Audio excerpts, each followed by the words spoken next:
gotta load off. Another one. Good morning, good people. Yo. It is I, the Maze Mad Man, and I'm here with my brothers, 3, 4 certified ball knowers, and we represent the big college football show at 11, also at 10:30, sometimes at 10:45. Johnny Oden Jr., tell the people who you are. Man. Yo, what up? What up? What up? It's another banger. This week is crazy. So many games. We're gonna talk about most of the good ones, and you know how we do. Laughs, football talk, it's all good. It's all good. Yes, sir. Next up, our resident Buckeye fan, none other than Josh, one half a house divided. What's good? Yo, what's good, people? A lot of blue on the side, as you can see, so we had to bring a little bit of scarlet to this game. I knew something was coming. Coked out Lanny. It's cool. They gonna need coked out Lanny today. Anyway, like he said, one half a house divided with your boy Marcus, the resident Michigan fan. Let's get this week going. The other half a house divided, my brother Marcus. What's going on? What's going on, college football fans? First of all, we would be remiss if we didn't mention the intro. What in the 1990s? Oh man, I'm ready to go. Yeah, I wish you would have showed me that before. I would have did some push-ups or something. I'm hyped now. Nah. Good to see everybody. Happy Saturday, happy football day, I should say, and excited to get into the games. And of course, last but certainly not least, you know him as the Maniac. Go ahead, brother. It's your boy, the Maniac. And listen, man, you already know where you can find me, Mazed Out Mondays with my brother, the Maze Madman, and also follow my YouTube channel. But before I hand it back to Maze, let's talk about that intro. That felt like the Minority Power Rangers, like we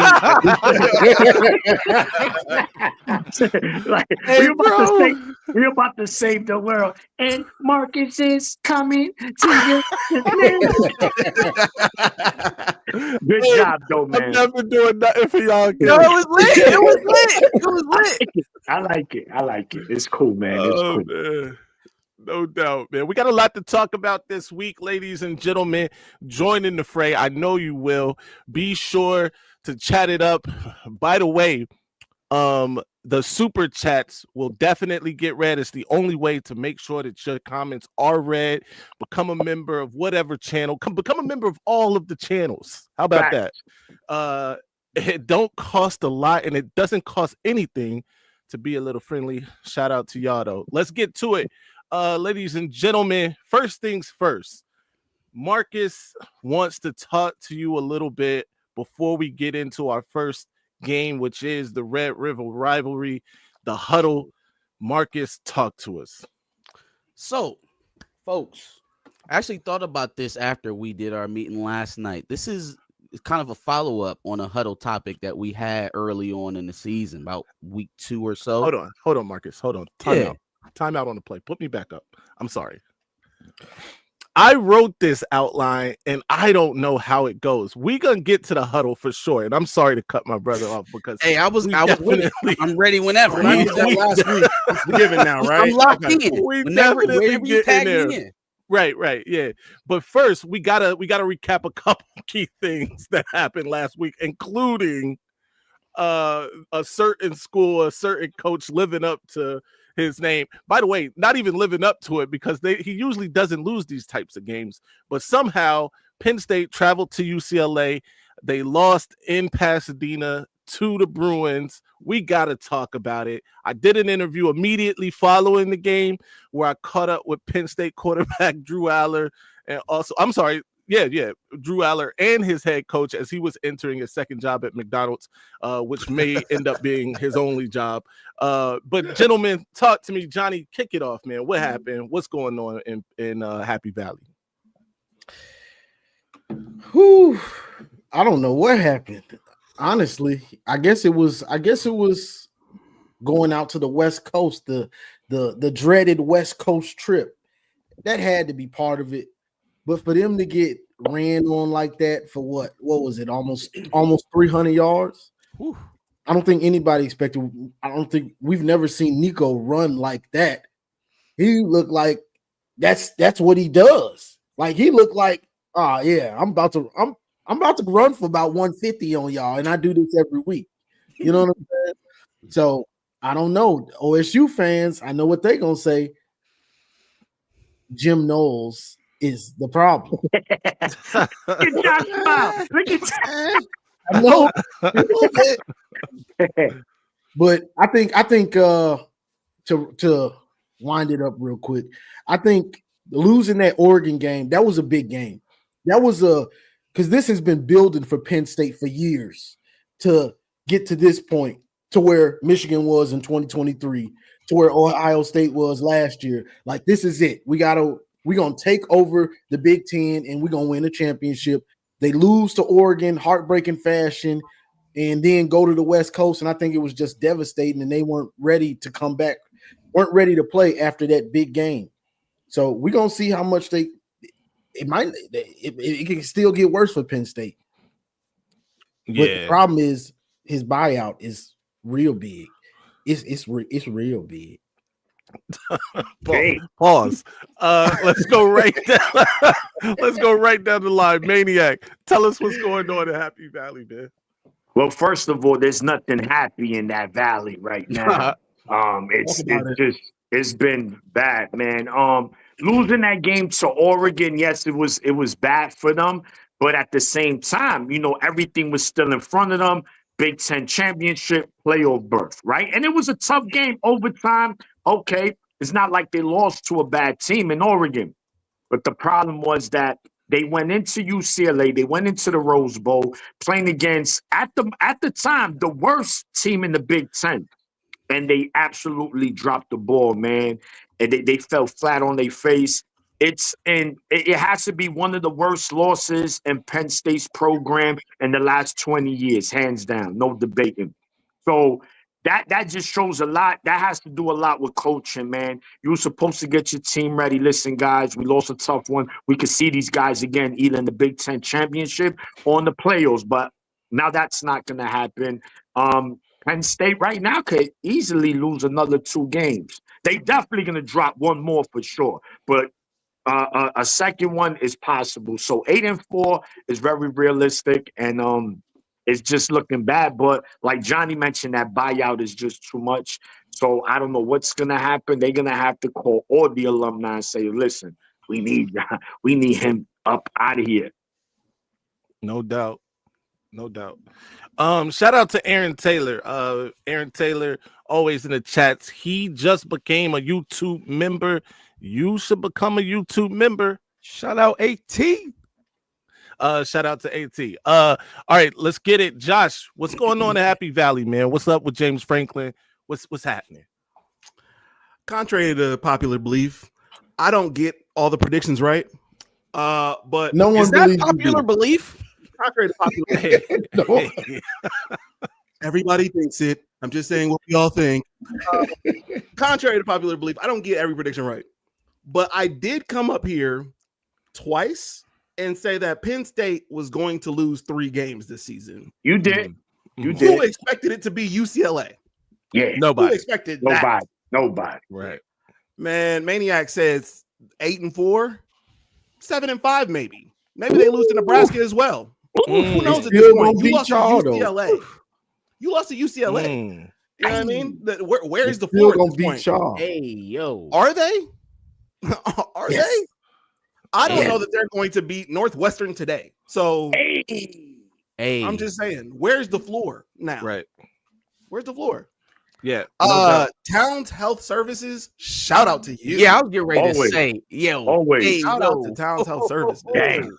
Yeah. Oh, Always showing love. $500 super chat is So listen, crazy I weekend. just Appreciate it, I'm sure. did my research, and Townhouse Services is actually the real life Scrooge McDuck. Yes, I found out. Crazy. But Yeah, yeah, shout to him, man. Shout to Townhouse Services, man. shout out. Yeah, I don't know if you heard the intro, but we're the minority Power Rangers according to me. So the biggest thing here is that, the offense is not anywhere close to what we expected during the preseason. I don't know why anybody had real faith in Drew Aller, and when the running backs aren't showing up, they don't have much of an offense. On the other hand, when their defense doesn't show up, they don't have a team. They don't have a team. It's going to be very hard for them to come back in games because their offense doesn't play well, and when their defense doesn't show up, it's what team is there? Yep. And their coach sucks. So that's all I got.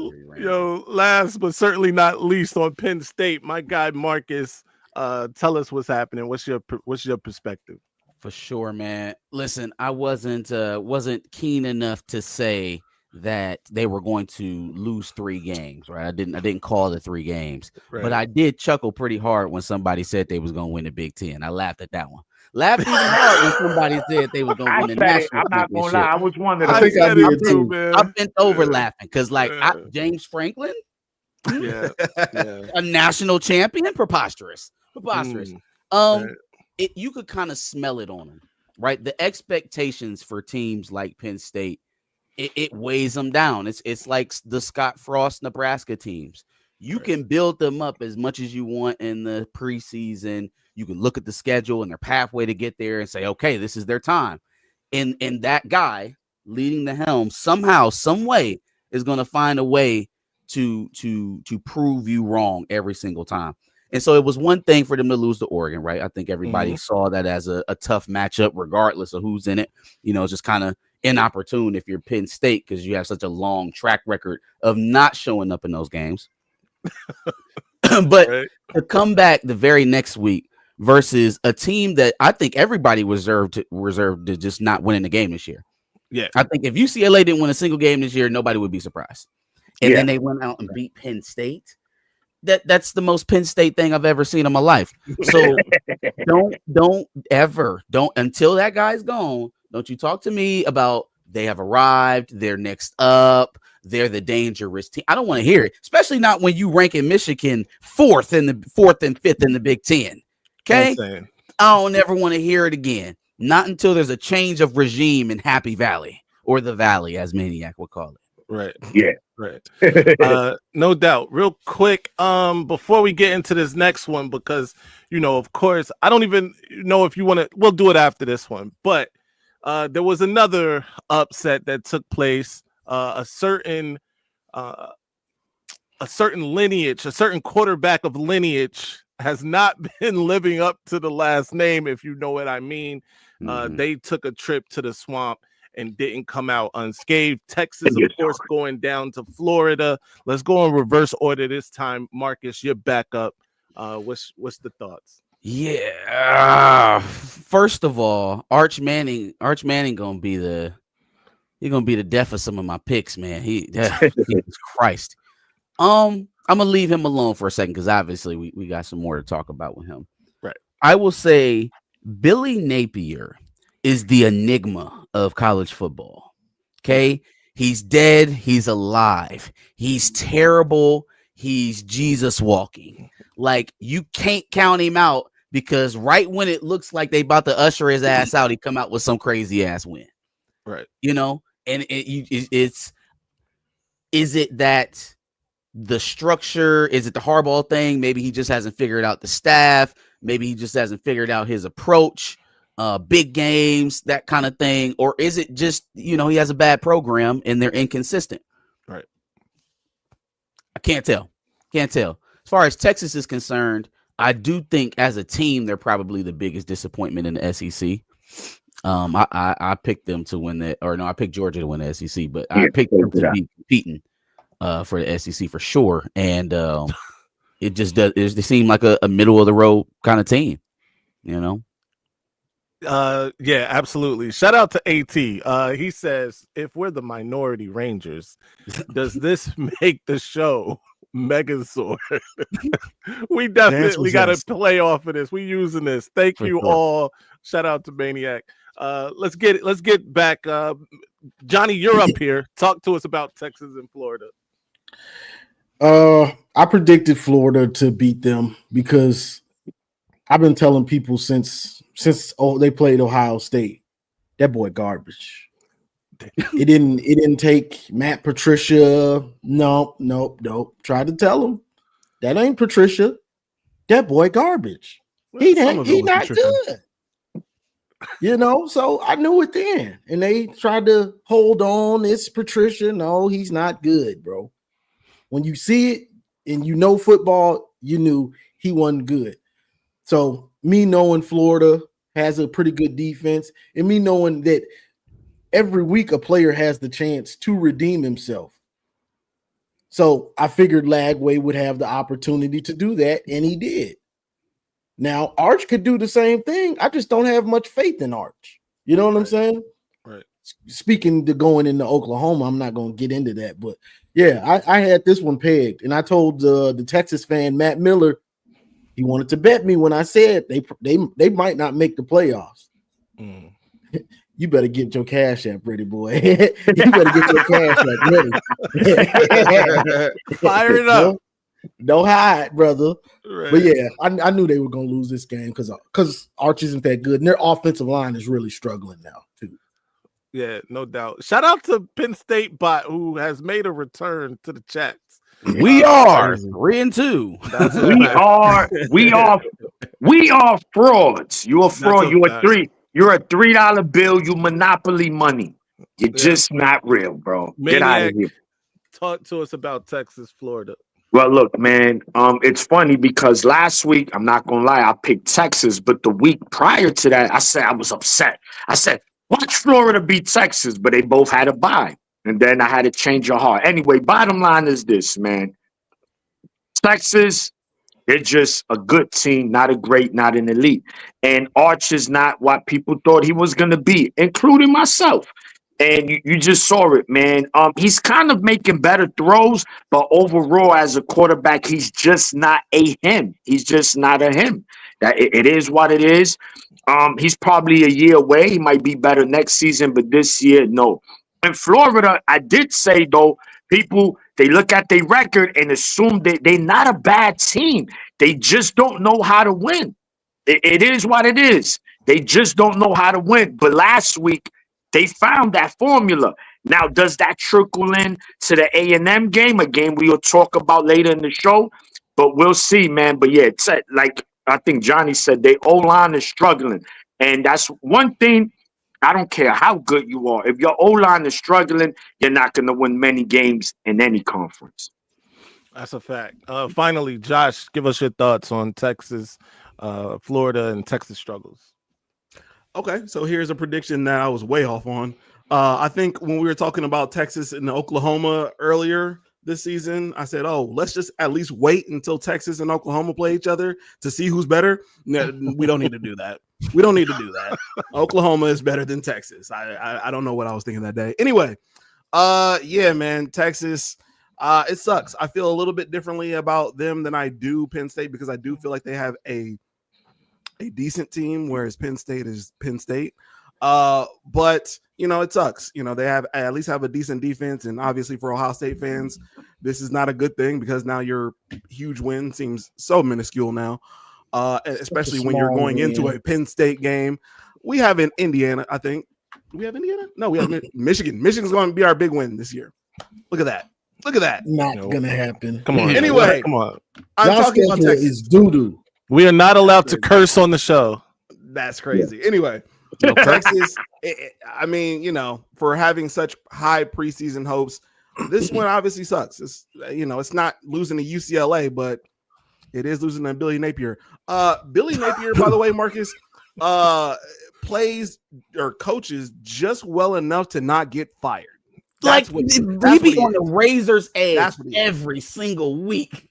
Right. Yeah, yes. They're like, man, we really want to fire Billy Napier. Damn, but he just beat Texas. Yeah. What can you do with that? What can you do with that? So, yeah, no, that's what I got. Yeah. Shout out to that. Shout out to the guys. Florida does seem to be in an abusive relationship with a guy that's perpetually going to be 7-5, but that's neither here nor there. We move on to the huddle now. Marcus, talk to us. We are on a roll with Texas. Keep it going with Texas. Let's go. Absolutely.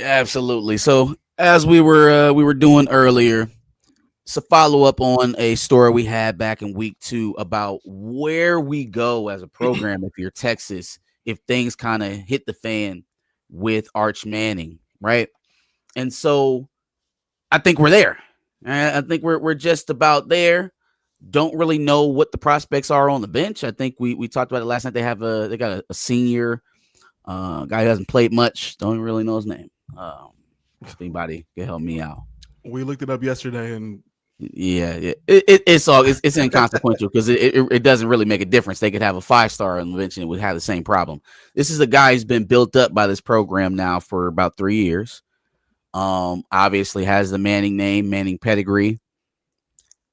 How far do they get into the season with it looking like this before they yank him? Do they yank him at all?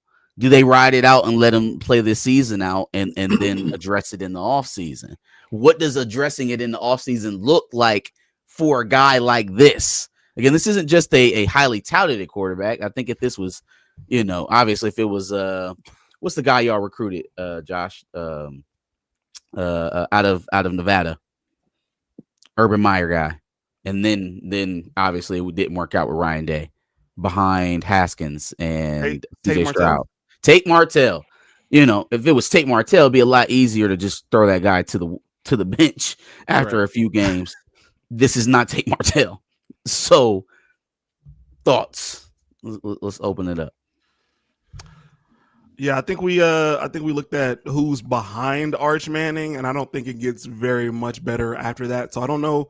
No. I don't really know what Texas does. I think their next person is like a transfer from Troy. Is that what we saw last night? Yeah. So and none of us know his name. So like, bro, what are we doing? Like, what can you do at this point? Right. Yeah, I mean, I guess you can't get too much worse, but like, go ahead. Yeah. At this point, I think they got to stand outside the gates, Troy, and yell, Hector! You wow. you wow. But look, I do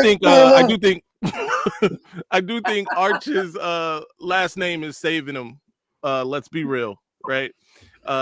His last name is saving him, and I don't think it's just with like the football, like it's not just with like the coaching aspect of it. It's like the fans couldn't wait to see Arch. They wanted yours out of there 2 years ago, so Arch could get in here, and now you got what you asked for. Yep, and you have to live with that, right? Like the older people used to say, you lie in the bed, something about fleas and lying in the bed, make the bed, you lie in it, whatever, right? My grandmother would kick me in the forehead right now. Exactly. There you go. Yeah, you made your bed, now lie in it. There you go. And they are doing the proverbial lying in the bed with Arch Manning. Pause. But it's a situation that they asked for. They got it now. Right. Sure. Yeah.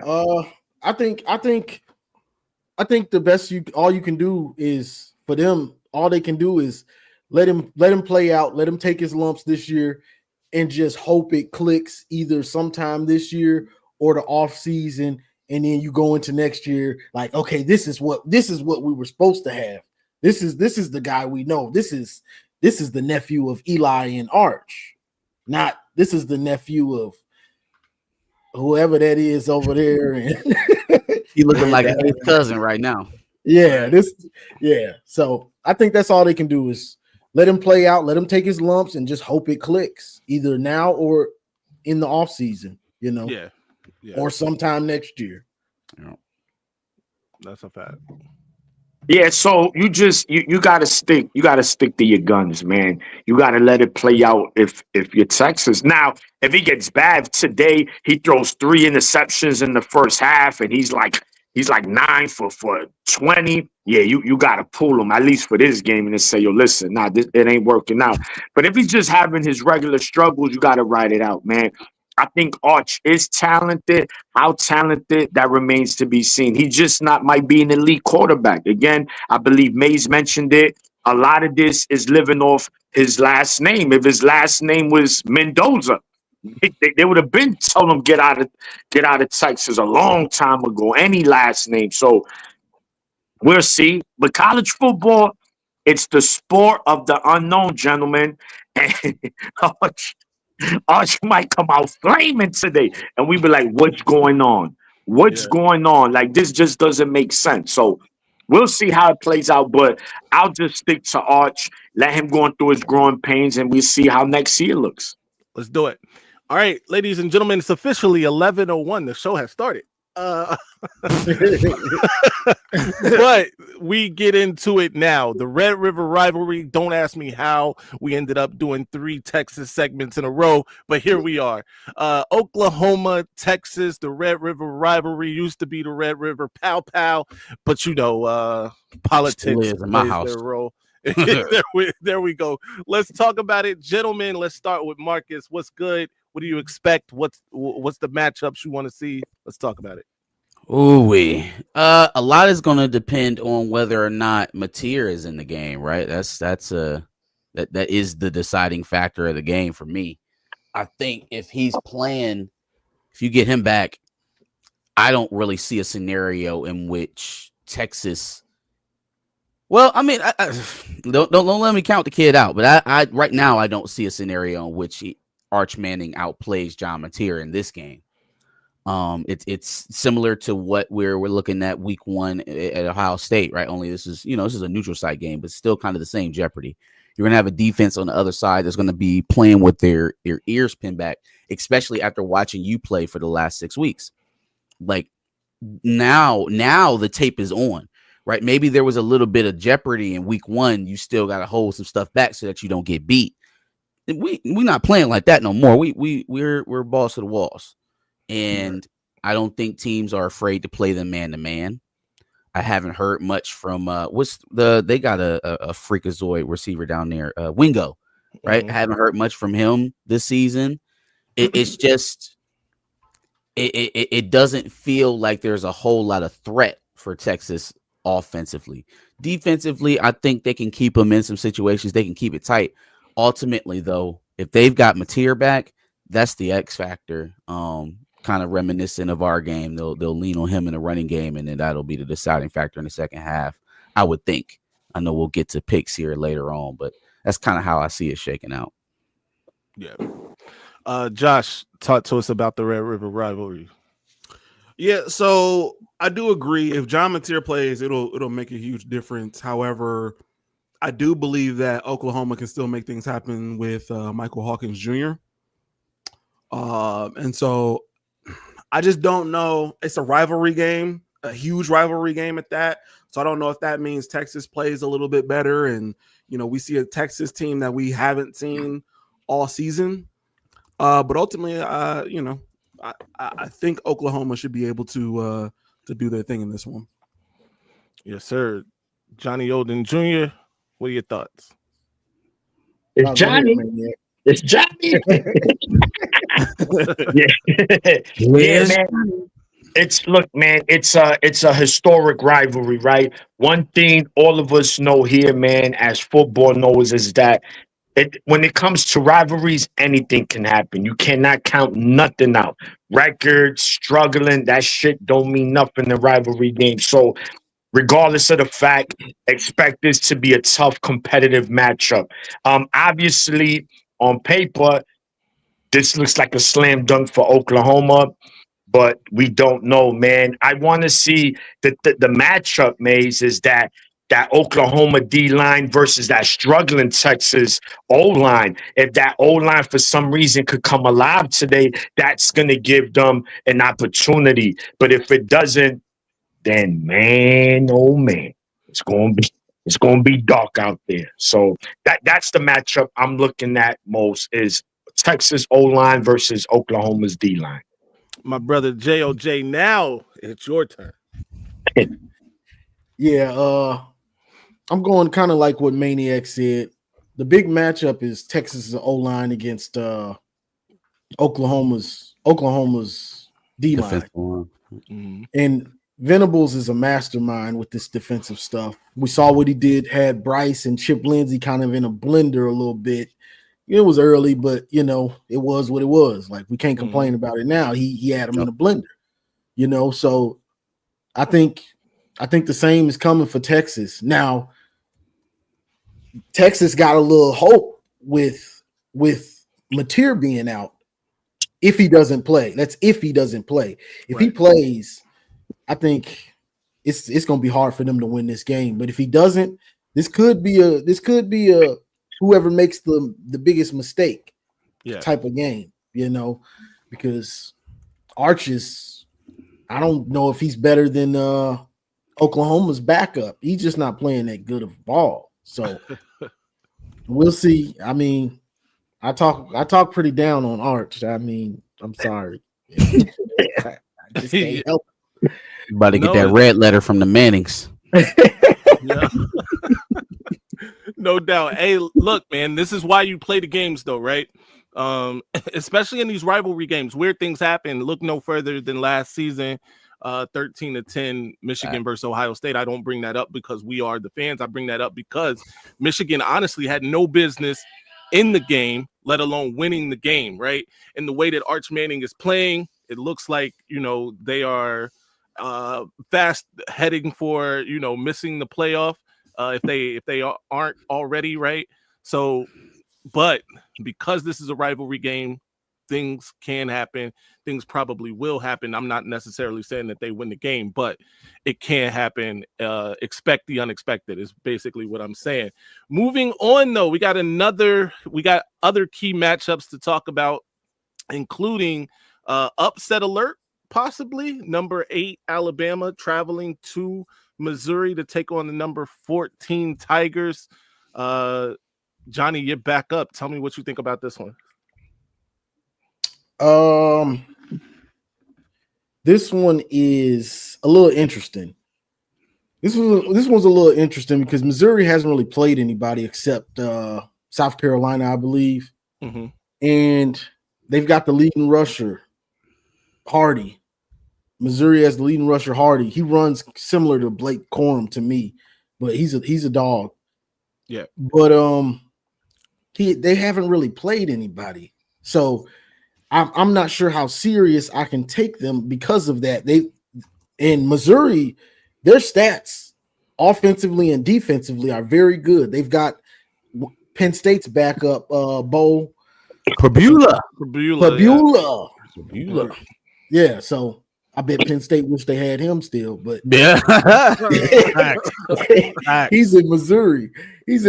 So Missouri's got a good team. I just don't know how good they are because they haven't really played anybody besides South Carolina. And looking at Bama is starting to look good. Bama's starting to look a little bit like Bama. So Ty Simpson seems to be cooking, and they seem to be finding their way offensively in the structure of how they Kalen DeBoer wants this team to be. It seems like it's kind of growing together and gelling. So in this one, I think they're going to slow down Hardy. I think they're going to slow him down, and I think it's going to be hard for them to get it out, to bring it home. I forgot we got playing the Pigs. Get it out. Hey, Yeah. It'll be hard to get it out. Hey, take it out. Take it out. Let me just pop somebody else up here. Yo, y'all look crazy. Marcus, you up here. Talk to us about it. Yeah, no, look, I think a couple things play a big factor in this game for Alabama. Alabama they are top 5 in turnover margin. They are top 20, I think, in passing right now. They got Ty Simpson playing well. They proved something to me against Georgia defensively, how they can bow up in the second half. Now, that was a home game, but still, it was impressive to see. It's been a while since we've seen a Bama defense look like that. I would say those first couple of things are going to tell the tale of the tape for me. Do Ryan Williams and Ty Simpson really get off? Do they give up a lot of explosives? I don't think Missouri can afford to give that up and still win the game. and I also don't think that they can go blank in turnovers either. So that's kind of where I'm at with it. I guess we'll see when we do the pick'ems. No doubt. Real quick before we get to Josh, shout out to the over 100 people we got watching on Twitter.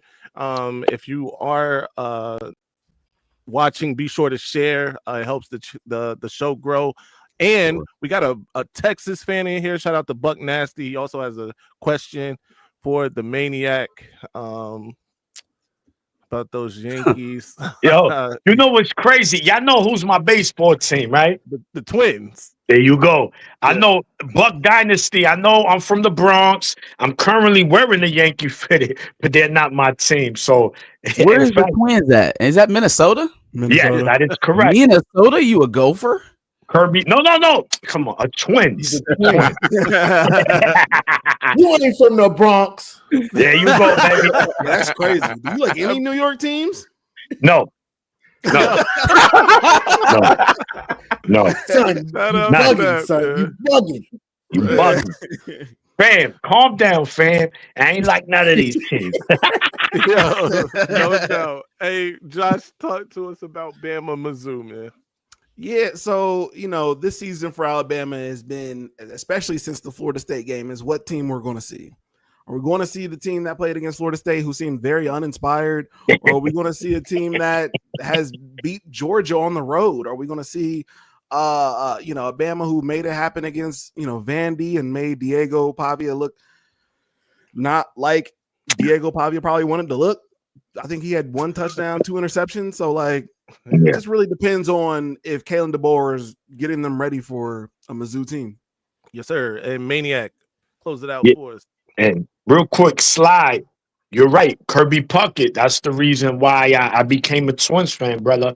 But very similar to the Oklahoma and Texas game. This game is going to be similar, right? Can Missouri lean on their strengths, which is their running game, right? You feed the guy that's been eating. Give it to him. If they could do that and control clock and keep Ty Simpson and Williams and these guys off the field, because yes, Alabama's starting to find their touch offensively, and that could be a very scary offense if they could get going. So you're playing at home, Missouri. You're playing at home.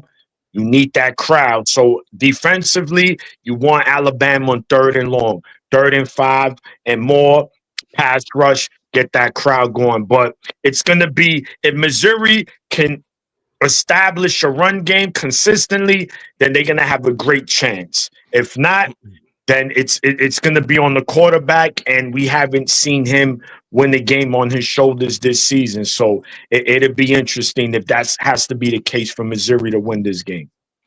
That's a fact. Look, Alabama has an elite passing offense right now. Ty Simpson looks like he's a dude. We can't take that away from him. Also, the keys to me are for Ahmad Hardy and that Mizzou rushing attack. If they can control the clock and control and continue to run the ball, not get behind the chains, then that's the key to victory for them. We move on, though. Speaking of, by the way, this is going to be Missouri's first real elite challenge this year, but we move on. Speaking of first challenges, Ohio State takes on Illinois in Champaign. This will be Ohio State. Well, technically they played the number 2 team, I believe, number 1 team at the time, I think, Texas, right? Who turns out to be who they are. But now they get Illinois, who has, been battle tested a little bit. They got ramrodded, by Indiana. Then they turn around and beat USC. Let's talk about it. Josh, let's start with you.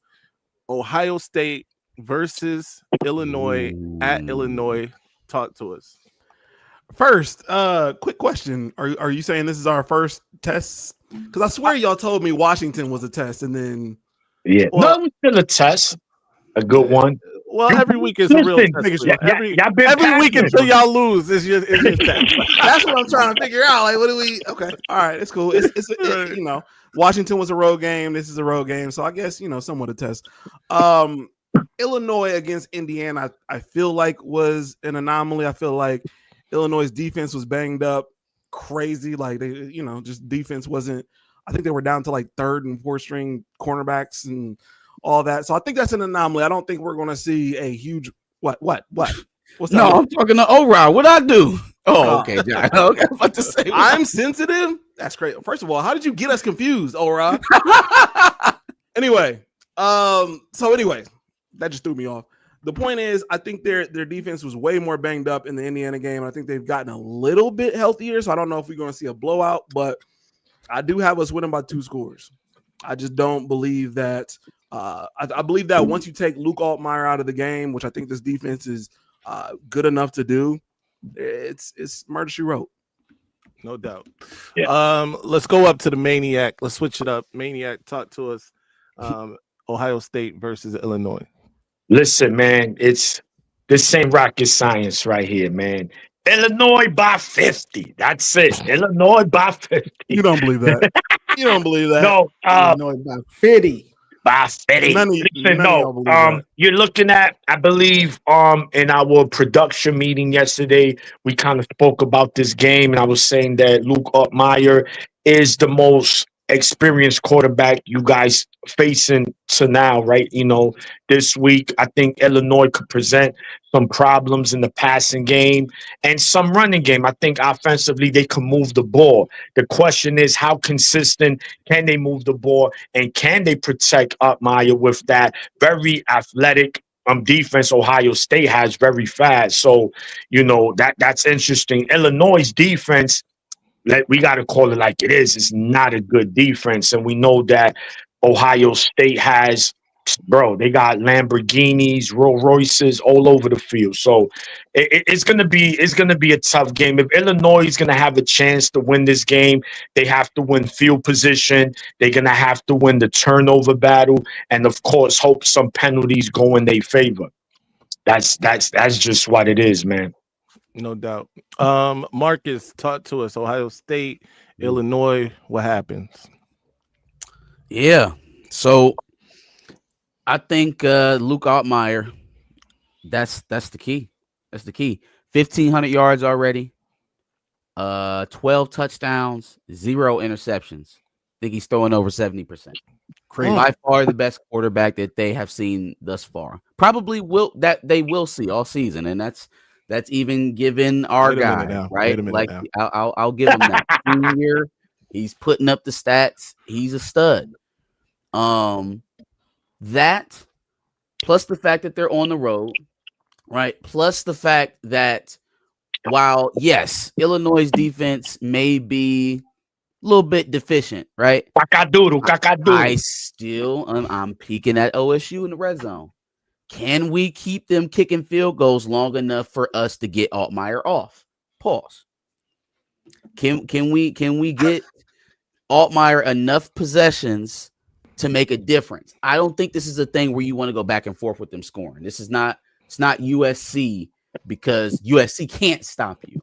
Ohio State can, right? And so just when you think it's going to be an up and down battle, they will have increased it to a 10-point lead in the fourth quarter, and now it's over. So I think getting him going early is going to be probably a focus for them, and how Ohio State responds to that ultimately will be the tail of the game. No doubt. Johnny Olden Jr., take it home. Yeah, this one, I talk about Ohio State, but I haven't really picked against them all year, and I've been correct, But going into this one, I don't know if Illinois has the dogs to pull this off.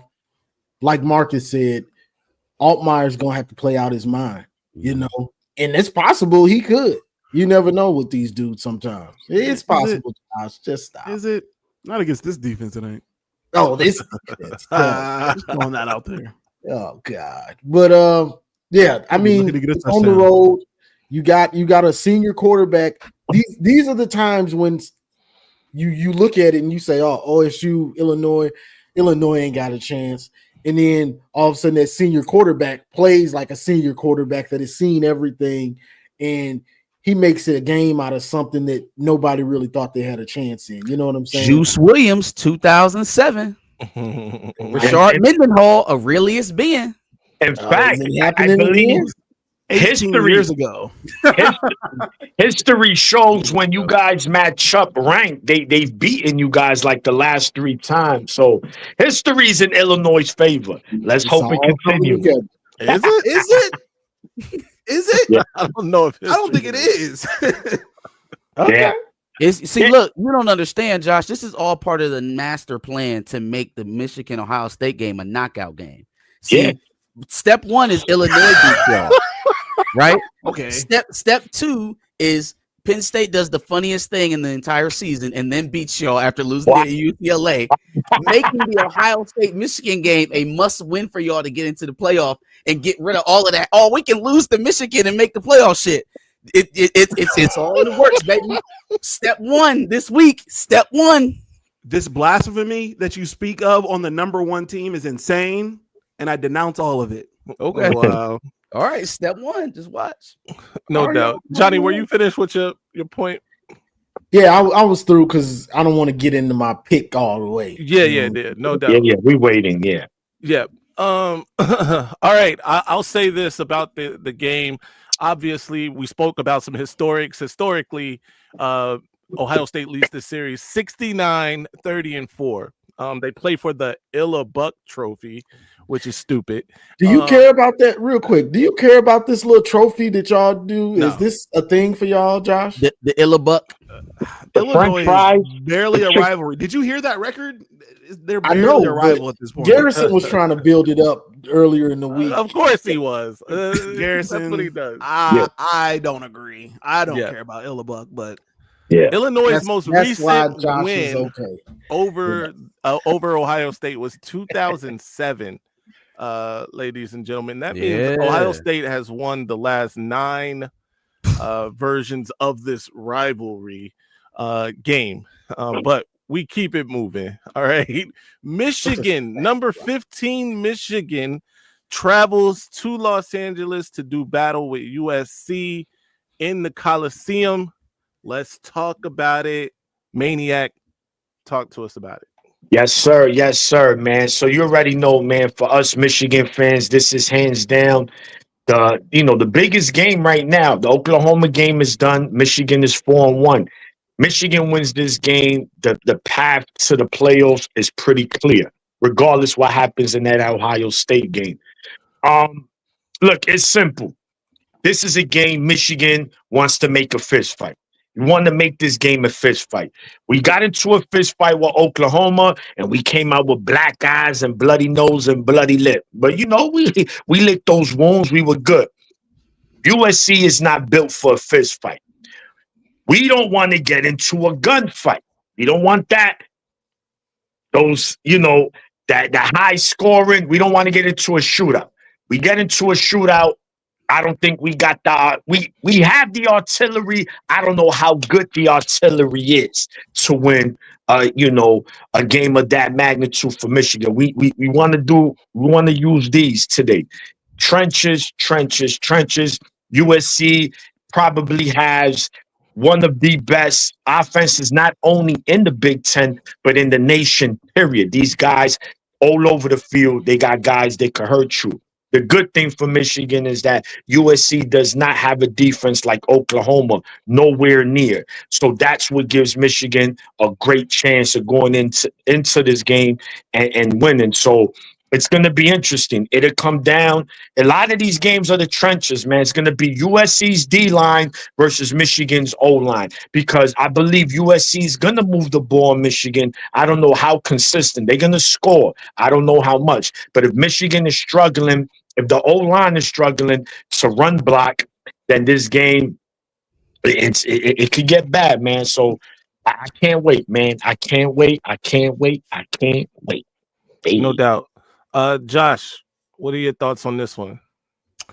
Yeah, so Michigan's going out west. That's never an easy thing to do, but I think the good thing for Michigan is that the way they play football it travels really well. Run game and defense travels usually pretty well. And Justice has looked pretty good. And so, therefore I think How good? He's looked Heisman okay. worthy. Heisman worthy. No, he has. Come on, 7 yards per carry. That sounds Heisman worthy. good. 100 plus yards in every game, Every a touchdown in game? every game. Look, man, I'm not going to say too much good about Michigan. Right. All right, but as long as y'all can get some big plays happening, if y'all get Donovan McCulley open for a big one, we'll see. Yes, sir. Shout out to Teron Nelson, who said he'll be at the game. Go blue for sure. Johnny Johnny Oden Jr. Talk to us about this game. What's the keys and all of that? Woo, this one's got me nervous, y'all. I'm not going front. USC top 5 offense might be top 2, honestly. They can run it, they can throw it. RPO game. Maeva is killing you with the RPO game. If you blitz him, he's probably the best in the nation against the blitz. Like, this dude is a headache. This whole offense is a headache, bro. So Michigan's defense has to play lights out. And this is a plain and simple, real quick. This is a game plan for Ohio State. Simple as that. Same way we play Ohio State, 20-20. Stop the run. 20-20. They can move the ball. Just don't give up big touchdown plays. Make them kick field goals. Make them go forward on fourth, and then they get nothing. Offensively, Michigan has to run the ball because you want to kill the clock. You want to eat up the clock, and they're on the sidelines. So it's a law and order game with Bryce Underwood, Batman, running it too. We need QB design runs. We need to read, open the offense up to what we have. We got his legs. And I'm going to say this, and I'm going to end it. We don't know how good this offensive line is going to be able to block for us. So you have to feel it out early in this game and see how they're blocking before you just go trying to, we can throw it on them. Well, we got to be able to block for him to do that. So I think you feel it out. But regardless, law and order, run it down their throat and eat up that clock. Bryce, game manager for the most part. No doubt. Yes. Quick side note, I hate that shirt. That Shirt is fire. That That shirt shirt fire. is trash. That's a fire shirt. Burn right it. there. Dude, Ohio! website. It's on there. Hate that Shout out to that. So Johnny, so now you know what you're gonna get Josh for Christmas. That shirt.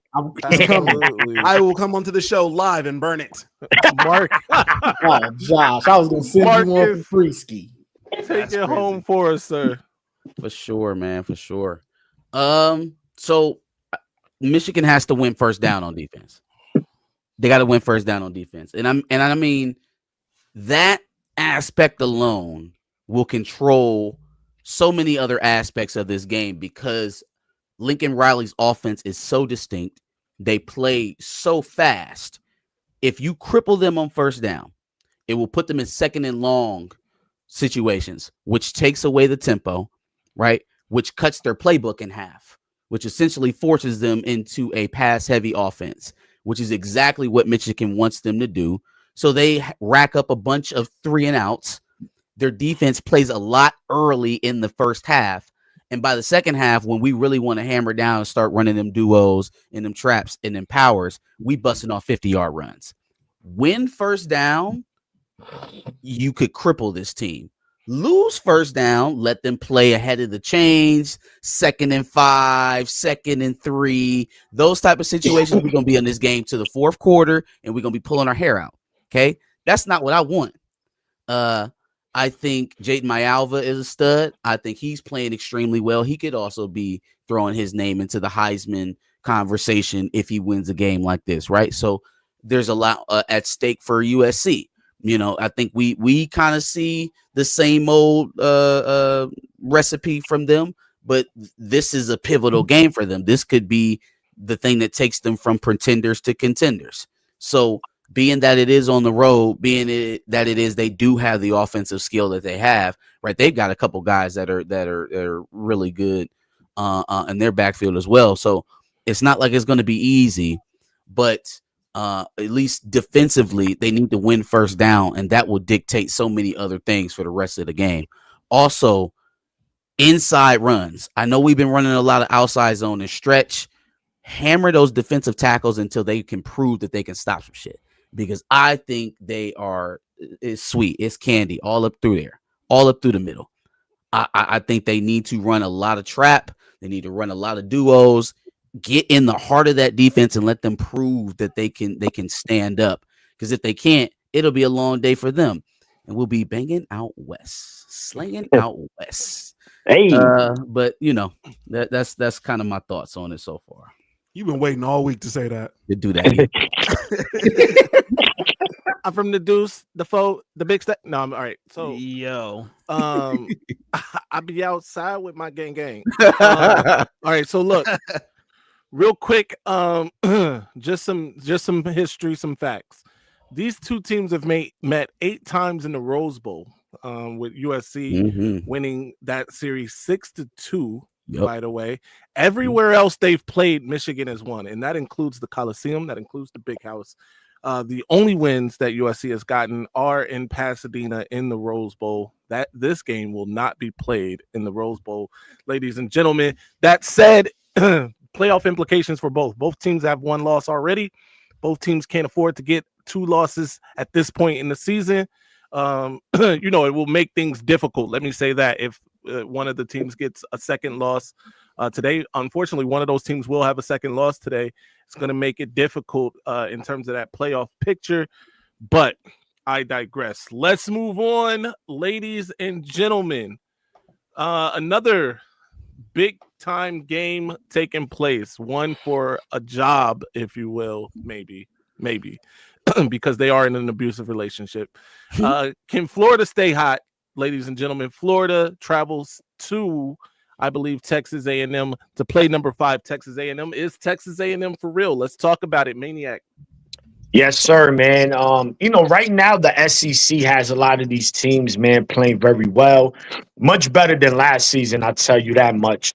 Texas A&M has proven to be one of these sleeper teams so far. Now I believe they are top 5. They're in the top 10. I believe a top 5 team currently. Florida might have found a mojo last week. Can they have 2 back-to-back big wins, right? They lost like 2 big games back-to-back. Can they win 2 back-to-back? Very possible. If DJ Lagway could continue to play the way he's been playing and that defense can show up, which they D-line is very good for Florida.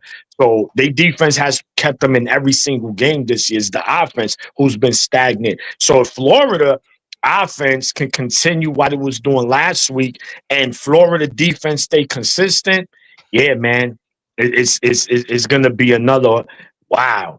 But Texas A&M is trying to prove a point, man. They've been spending a lot of money the last couple of years, and they look complete, man. They don't look like a dominant team, but they just a tough team offensively. Defensively, I don't know how good they are yet, but we're gonna find out today for sure, man. Yeah, no doubt. Shout out to Ty Black in the chat, who I'm trying to see if it's confirmed that John Mateer is the starter today for Oklahoma. He put that in huge. the chat. That would be huge. That would be massive. All right, Johnny Odin Jr. talk to us. Florida, Texas A&M. I'm trying to see something real quick. Like, is this game? This game is in.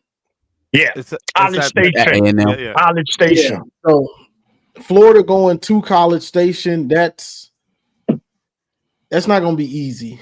That stadium is rowdy. The bells, the 12th. The home of the 12th man is called. Yeah, 12th man, home of the 12th man, Michigan in 5.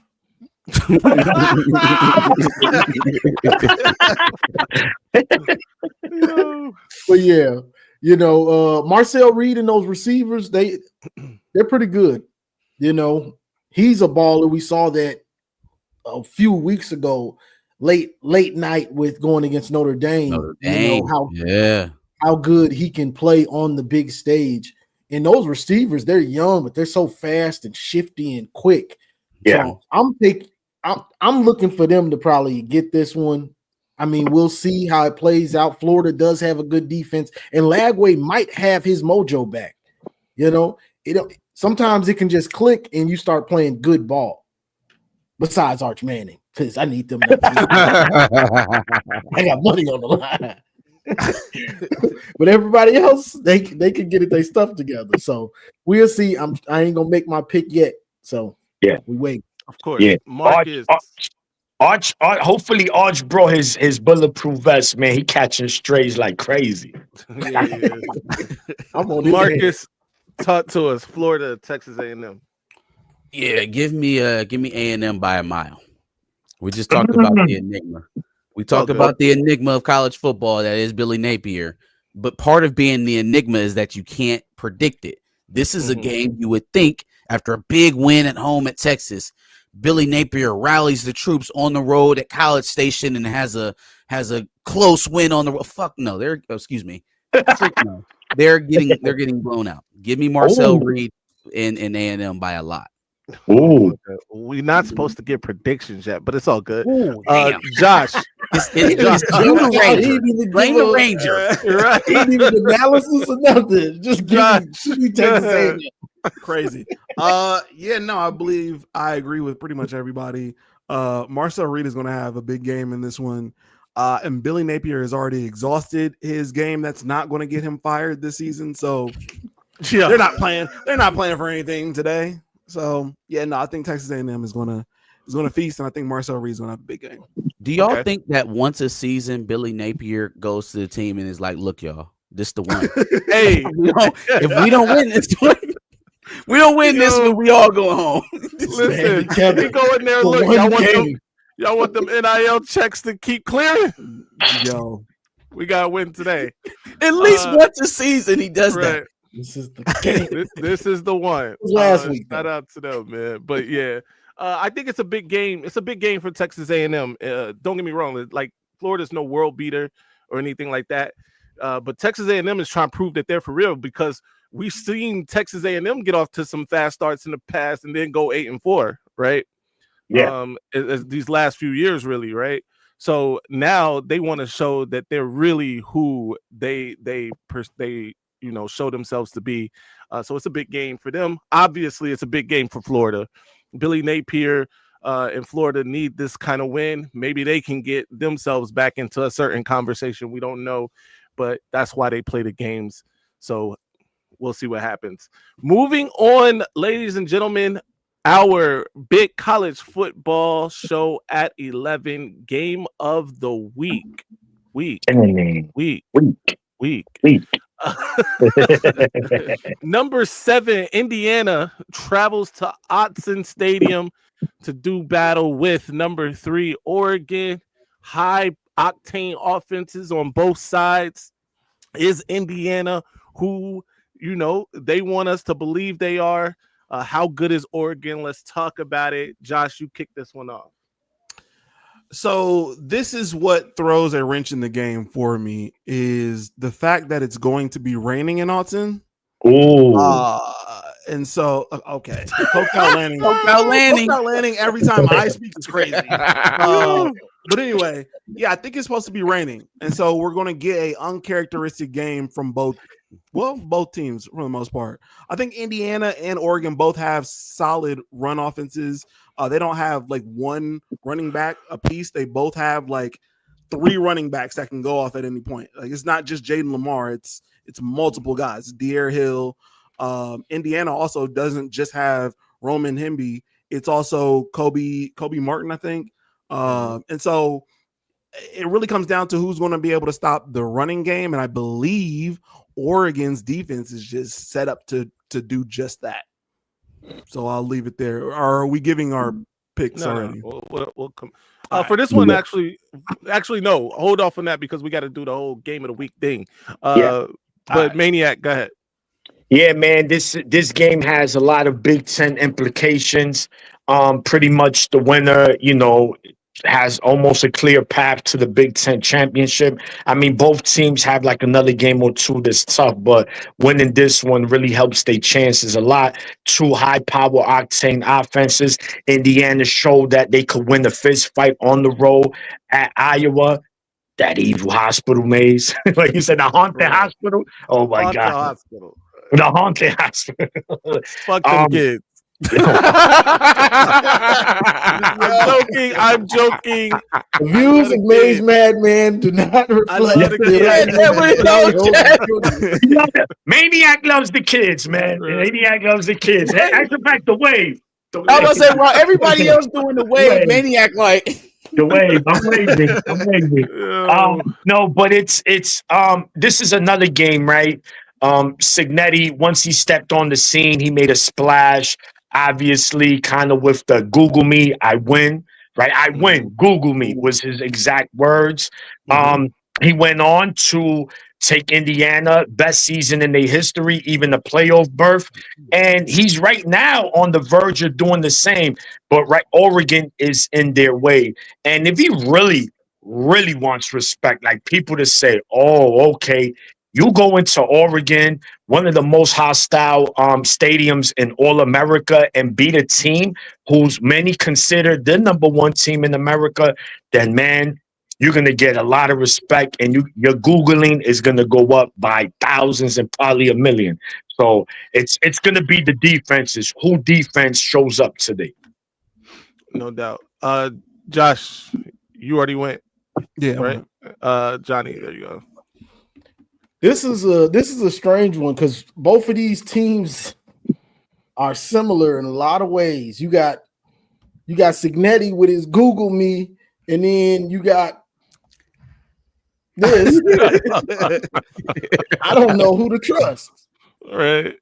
These are two real cocky dudes, and their teams reflect that, Offensively, they're very similar. Quarterback friendly offenses. But the difference is who's going to step up. I'm agreeing with Maniac. Whoever's defense steps up in this one is going to win this game, because these honestly, I don't know who I want to win. These two dudes are cocky. Google me. This dude coked out. I don't know who I want to pick. No. But these teams they the Spider-Man meme, looking at each other kind of. It's just Oregon already has some respect, and Indiana is trying to get the respect Oregon has. Yeah. Yeah. Marcus, what's your thoughts on the game of the week? Man, big time matchup with two high octane offenses. So I guess it is a little unfortunate that the weather seems to be playing a factor. But with that being the case, who's able to adjust first? Right? Good Does point. Signetti have a plan where what he really wants to do, which is tempo, playing out on the edges, like is spreading your guys all the way out to the far reaches of the sidelines really going to play that good of a factor in this type of game? You know what I mean? Does he have a under center package at all? You know what I mean? Like, can you affect the defense at all if you're not pounding the rock? How does your play action affect? Like, there's a lot of things to take into account with the weather conditions with that type of offense. When you have it already built into your offense, it doesn't really affect you as much because okay, we'll run more of this, we'll run more of that, we'll get into more 12 personnel. If you don't already have that stuff built in, it gets very hard to adjust to it when you need it. So it's about who can adjust faster for me. On the other side with Oregon, I think they're playing tough defense. I think that they do have an aspect that could be an off pitch, right? They've shown that they can drive the length of the field methodically. It'll just be who's quicker to adjustments ultimately to tell who wins the game. Real quick, Marcus, tell people what 12 personnel, because everybody doesn't know when we say use these terms, everybody don't know what they mean. So tell them what 12 is. For sure. So 12 personnel means one back, two tight ends. Correct. So one, and then the two is the tight end. 13 Correct. would be three tight ends. Yeah. Got you. Because everybody don't know. So No, for sure. Got you. Yeah. Finally, I think what I think about the game, obviously, like I said, two high octane offenses. The difference in Oregon has done it a little differently this year, even than they have in the past, right? As Marcus alluded to, they are really death by 1,000 cuts, right? A lot of short passes for Dante Moore and things like that are, matriculating the ball down the field rather than, big splash plays, though they are capable of that as well. So I think, that could be a factor in this game. Obviously, the defenses, we've talked about that. At some point, both of these teams are going to need stops. Who you think does that better, and we'll get into that in the pick'ems. But those are the keys to the game here at Autzen. By the way, by all accounts, everybody that travels there raves about how loud it is there.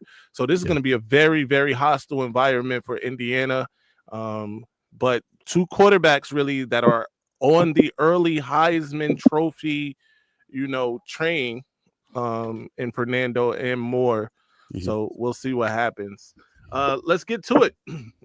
Gentlemen, we have come to a point in the show. We've gotten through. We still got 15 minutes left. This is new territory for us. Yeah, we did start at 10:30. We did start at 10:30. Yeah, that's fair. That's fair. That's fair. All right, let's talk about it though. Let's all give, this is a segment that I've been wanting to do for weeks. We just haven't had time, and that's a Heisman player spotlight. Early season candidates. Everybody give a candidate for the Heisman Trophy. Who you think is at the top of that list? Let's start with Johnny Odin Jr., who texted me this morning about it. Let's go. Oh, the Heisman, man. Since I saw up close, which I did say I didn't know how good he was going to be in the offseason, I really hate the fact that Mateer's Heisman dreams have kind of gone down since he's gotten hurt. Mm-hmm. But if he plays today, he might still be able to win it.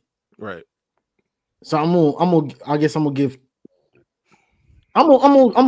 throw him a bone. I'm gonna say Mateer plays. If Mateer plays, I'm gonna have him as my favorite. No doubt. Because I think their offense runs through him on the ground and through the air. It's pretty much him. No doubt.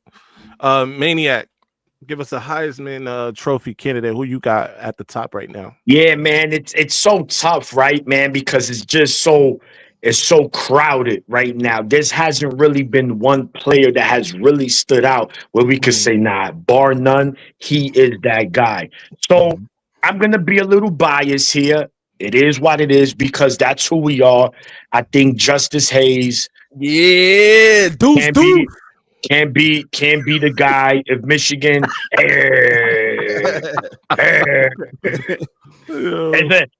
And the code word is COL. Coke out landing. Coke out landing. COL. Yo, throw that COL on. So so I'm gonna go Hayes right now. But again, man, it's just you never know. And we got big games. That could really start tonight for Hayes. He has a breakout game, like a big 170, 2 touchdowns, and Michigan wins. I think that will propel him to the forefront of the Heisman race.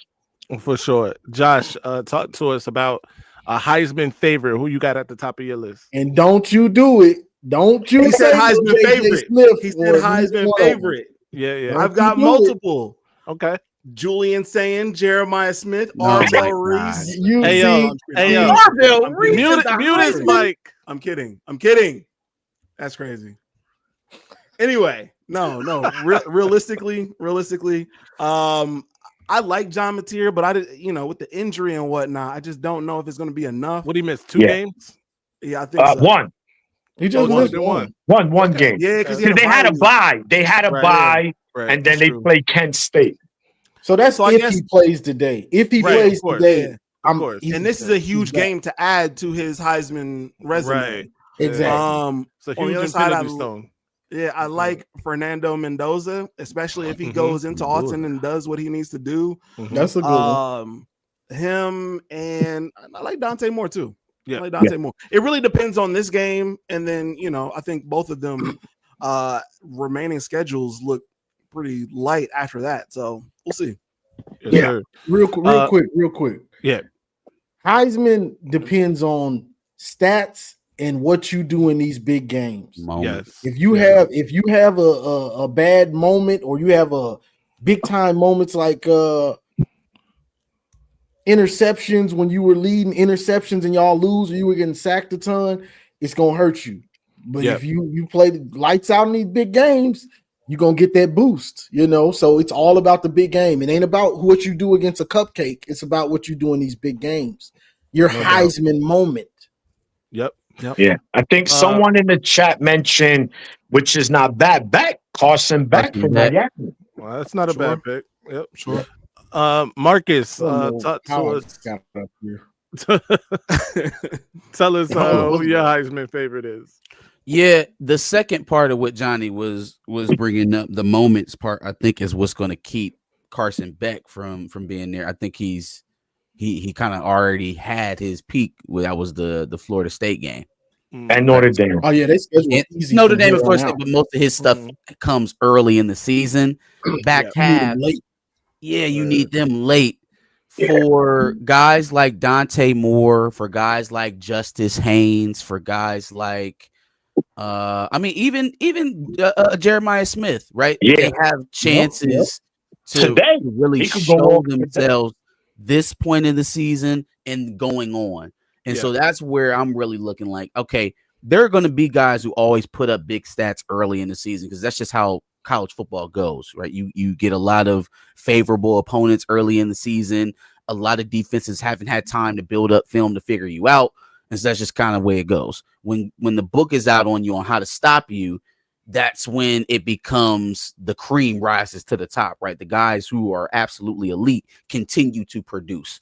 When we head into the second half of the season, when we get into some of these bigger matchups later in the season, that'll be when guys have a chance to actually prove, who's who, where's where. Justice Haynes has a really good shot, obviously, because the game's still left on schedule.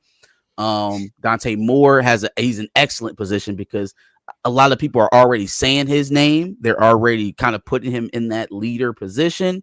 And they've got a lot of football to play. They got a lot of matchups that'll still be on primetime television. So those will probably be my three that I'm paying attention to. For me, I might shock a couple people because I actually think Julian Sand belongs in this conversation. 80% completion rate. He's undefeated. He did beat at the time. I know. He did beat at the time, right? The top ranked team in America and Texas, no matter how they've fallen off a cliff since then. And maybe it's because of Ohio State that they fell off that cliff. Who knows, right? But I got to show him some love. He's not my top guy, but I got to put him in that conversation. Also, somebody who is under the radar, and Marcus spoke about him earlier, Luke Altmaier, right? 12 touchdowns, 0 interceptions. If he does the unthinkable today, he's at the very top of this list, bro. Depending on how he looks, of course. Juice Altmaier do work. Right. So we got two quarterbacks Juice playing each Altmaier? other. Juice Altmaier. My boy, Juice Altmaier, bro. Just a made up a person. Exactly. Two quarterbacks playing in that game that could be in this race. Two quarterbacks playing in another Big Ten game that could be in this race. Dante Moore and Fernando, both playing each other in another game. So I think those four. Heck, here's a Chambliss. He has a moment. He's already got a moment against LSU. He led Ole Miss to that victory, right?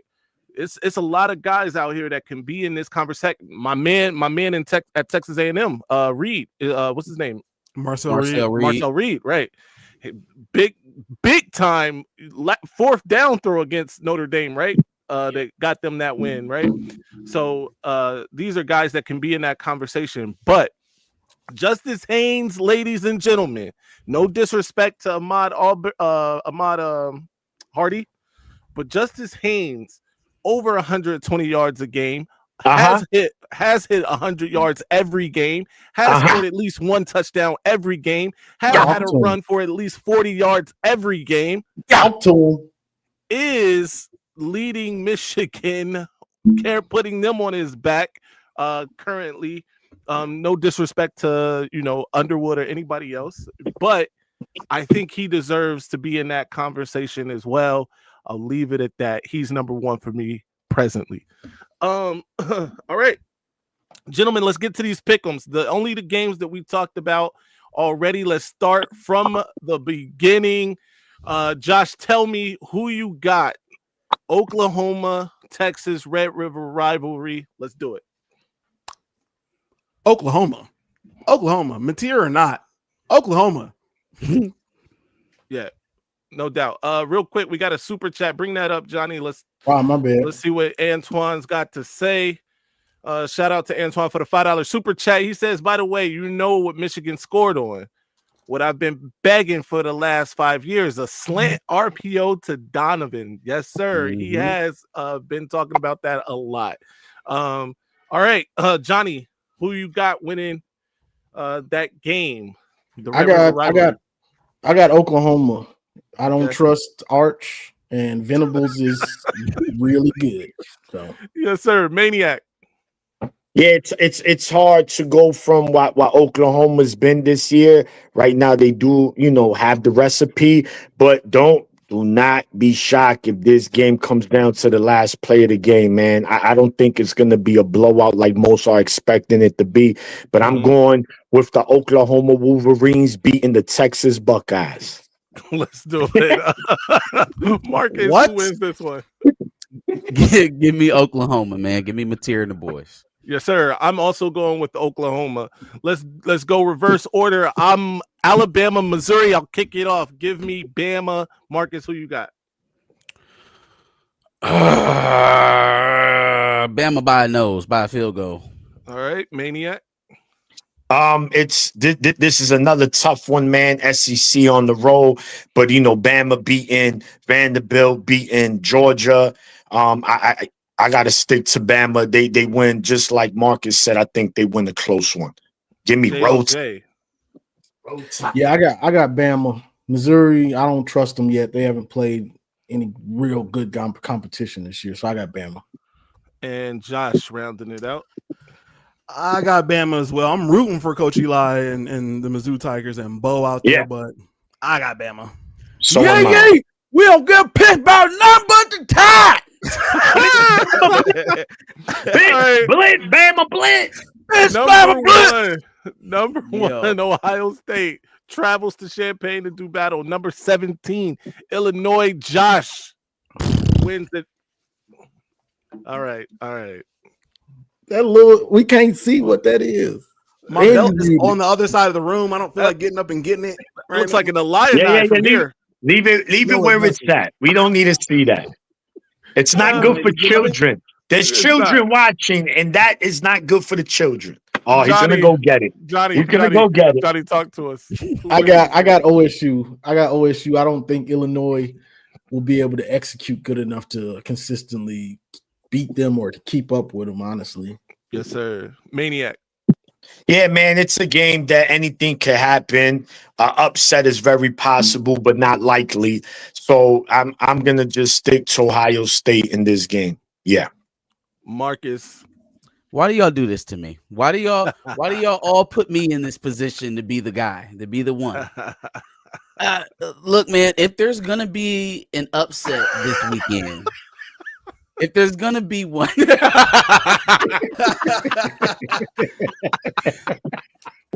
if there's gonna be an upset this week, it will be this one. And I will say that my sleeper pick for an upset this weekend is Illinois. I'm picking Ohio State though. You sound crazy. If there's going to be an upset, what? Listen, you just talked about Mizzou. I was just prefacing the pick. Right? I picked Ohio State, but keep your eye on Illinois. Okay. All right. I think Marcus is out of his mind. Ohio State wins this one this week. Michigan at USC. Johnny, who wins? By the way, I've been talking Johnny and Maniac off this cliff all week in our. You ain't been talking off the cliff. You just been listening and. No, you're right. You're right. I haven't been saying a thing. I've been in training, but they've been doing self therapy in the chat, bro. Yeah, go ahead, and you ain't helping. You ain't helping none. He just listening on. He's crazy. No. But I got Michigan. We're going to find a way to slow them down, and we're going to run it down their throat. And I still think it's going to be a heart attack game. So be prepared. Hopefully it's not, and we just blow them out. But I got Michigan. Let's do it. Maniac. I might have to watch this game from a hospital bed just in case I need immediate medical attention. I'm gonna look, man. It's a tough game. However you want to see it, any Michigan fan to say this is gonna be an easy game for us is really out their mind. But their defense. I know that their defense is not Oklahoma-ish. So I'm gonna say Michigan pulls a close one out. Maybe this is where Zavada again helps us win. So I'm going Zavada. I mean Zavada. I'm going Michigan in a 3-point game, just like last year. I think it comes down to the last play, but it's a 50-50, man. It could go either way, but I'm going on Michigan in a very close game. Marcus, talk to us. You know, I thought long and hard about this game. I considered a lot of factors. I considered, Jaden Myalva. I considered that we're on the road. I considered, the Deuce Robinson, the receivers there on the side, man. They got high octane offense, man. After I got done thinking about all that, I remembered it never rains in Southern California. Lincoln Riley's defense couldn't stop a leaky flow with a Tampax. I got Michigan by 10, baby. Hey. Josh, who wins the game?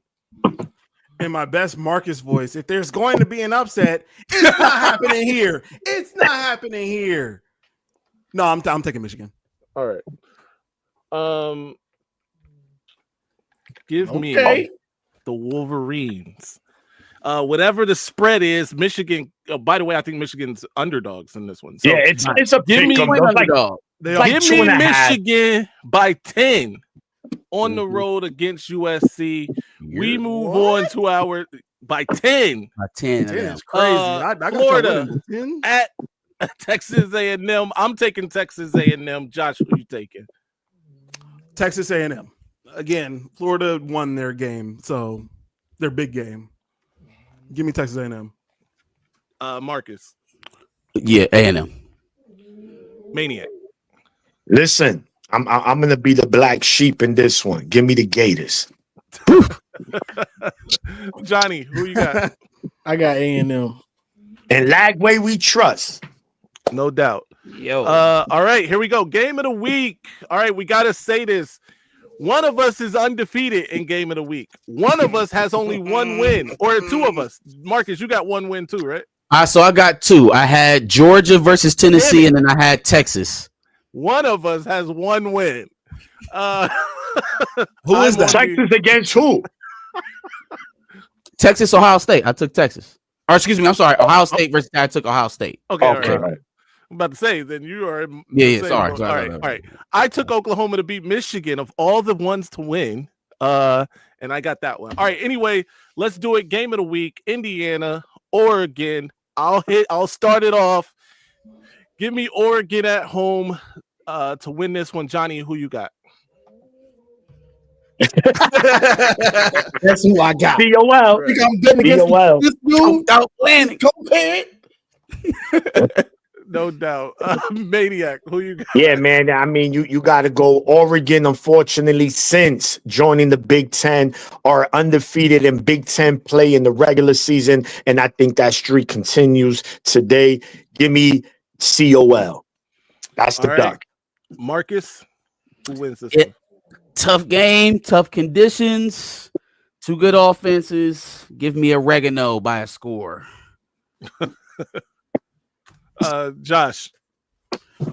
Chat earlier, I told y'all that they're playing in the rain, and so the running game is going to be an impact. I did not say that no other team can play in the rain. I don't know why that comment came up. Give me Oregon because I believe that Bryce Betcher, Amari Washington, and some of their other defensive players are going to play hard on the run as well as on the pass. I think their defense is just going to come and play. Austin's going to be loud. Give me Oregon. No doubt. Hey, ladies and gentlemen, it is that time where we must bid you adieu. Thank you for tuning in. Bring up the supers real quick. We'll run through it. We are up against it in terms of the clock. Aaron became a member. Shout out to Aaron Taylor, became a member of the Johnny Olden Jr. show. Shout out to Towns Health Services, $500 super chat. Crazy. Shout out to Town Health Services. You the best. And of course, Antoine Johnson, my brother AJ, shout out to him for the $5 super chat. Great ball talker, ball knower extraordinaire. For Johnny Olden Jr. of the Johnny Olden Jr.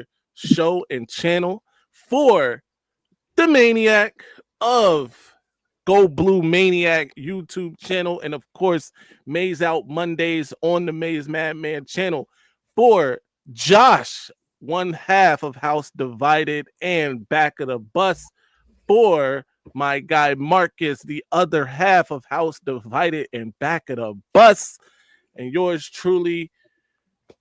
Thank you. Have a good weekend.